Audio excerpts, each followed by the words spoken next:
Good morning, Plumb here, playing World of Tanks, although I'm just going to be staring at this pretty desktop of mine with a beautiful Tiger 2. Best looking tank in the game, maybe. I'm just going to show you how I do my video recording for my YouTube channel, as it seems to be a popular question on other people's channels. What do you use to record your software? I think I've had it maybe once, but I'm going to do it anyway, because it's kind of interesting to know how I make my videos. What I use to capture them. I'm not going to roll into how I actually make a video. You just got to use your editing software, which is a whole different cup of tea. So at the moment, as I've gone through a couple of different things, I've settled finally upon a nice combination that seems to work at the moment, which is shadow play, which is available if you've got a GeForce NVIDIA graphics card, and it needs to be a 600 series or higher. It won't work on the 500 series or the 400 series. It's got to be 600 series or higher. And Audacity, which is some free audio recording software. They've just done an update to Shadow Play with the latest release of the 900 series graphics cards. Wouldn't we like one of those sat in our computers? So what I do first of all, I launch GeForce Experience, and up here in the top right hand corner is Shadow Play. So I've got a 700 series graphics card, so it's compatible. You click on Shadow Play and then this pops up. You can go into settings and Shadow Play selected. You can choose where to put your icons around the screen, if at all. I have the status indicator just to let me know it's recording. It doesn't record that on the video, but it's just there in the corner. And you can also have frames per second if you want, and a webcam, which is quite nice. You can also change down here your keyboard shortcuts for enabling recording and so forth, which is also very useful.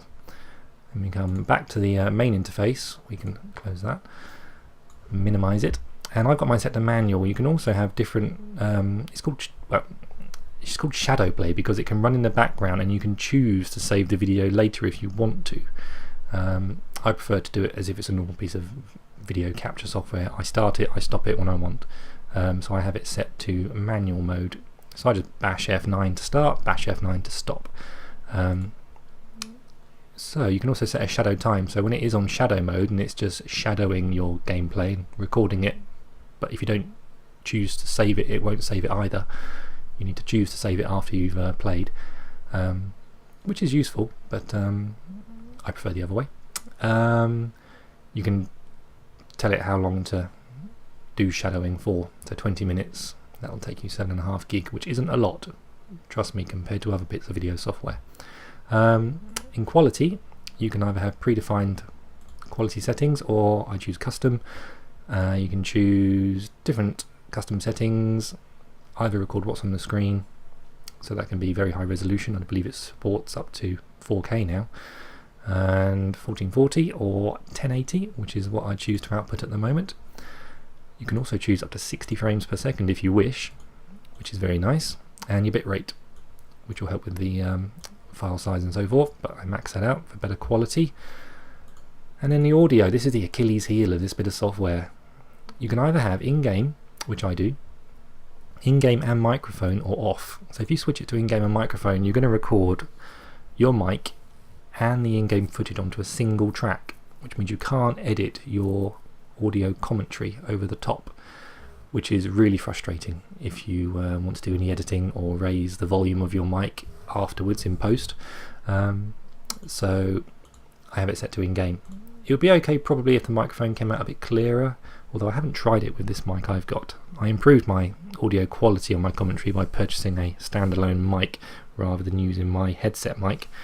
So for the last maybe 15-20 videos I've been using this new mic, which is stood in front of me. It's a blue snowball mic, very popular. Just Google it, you'll find loads of reviews of it, and it's improved my quality no end.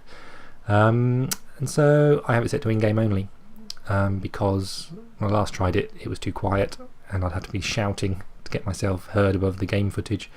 It's not that bad, but it's a problem, I think. I'd like to better edit my audio separately. So I get that set up. So now all I've got to do to start recording a game is press F9. And then I launch Audacity, which is recording software, audio. And when I'm in the game and I'm ready to start recording, I Alt-Tab out, press record, and there you can see it's recording. You can see my voice track being recorded there. When I finish recording, I will tab out, press stop, and then with Audacity you need to export it. If you just save it, it's going to save it as an Audacity file, which I don't think much video recording software understands, so you have to export it, which is a little bit of a tiny bit of flapping, but you can see some of my audio tracks there. Give it a file name and save it to your regular place. We shall just close that.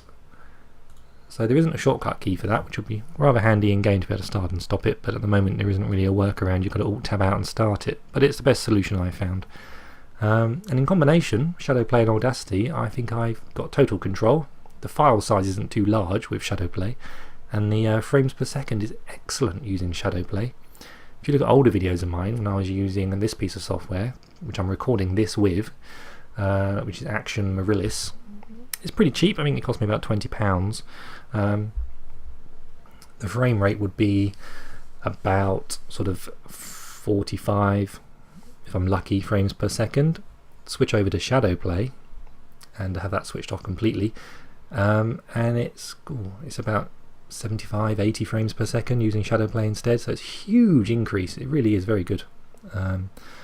Probably because it's made by a graphics manufacturer, and they understand completely how to not hit the frame rate. So I can really thoroughly recommend Shadowplay, as long as you've got an alternative for the audio. If you don't want to record commentary, then it's absolutely perfect for you. If you want to do commentary as well, I'd use a separate piece of software at the moment, like I do, and then you can marry the two together in your video editing software. Speaking of which, I use Adobe Premiere Pro. I'll launch it here for you.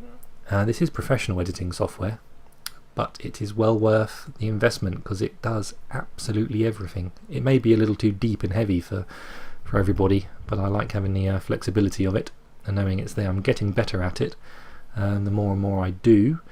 And I have a basic intro set up. I'll click on that and you get your main interface, and I can just drag my bit of video footage onto this timeline here at the bottom. Down here is my intro, which is all set. That runs along. I can still watch that. Still don't get bored of it.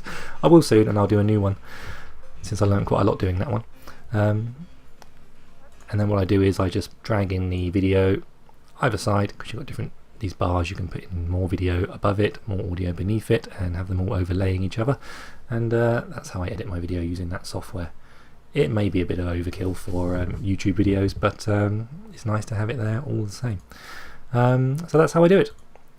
I hope you enjoyed seeing how I do it. I find it a very straightforward process now. I've been doing nearly 100 videos, which I give myself a slap on the back for. Didn't think I'd make it this far, but I do enjoy doing them. Hopefully you can tell. I'll definitely play again soon, so keep your heads down, drink plenty of water, and take care. Bye bye.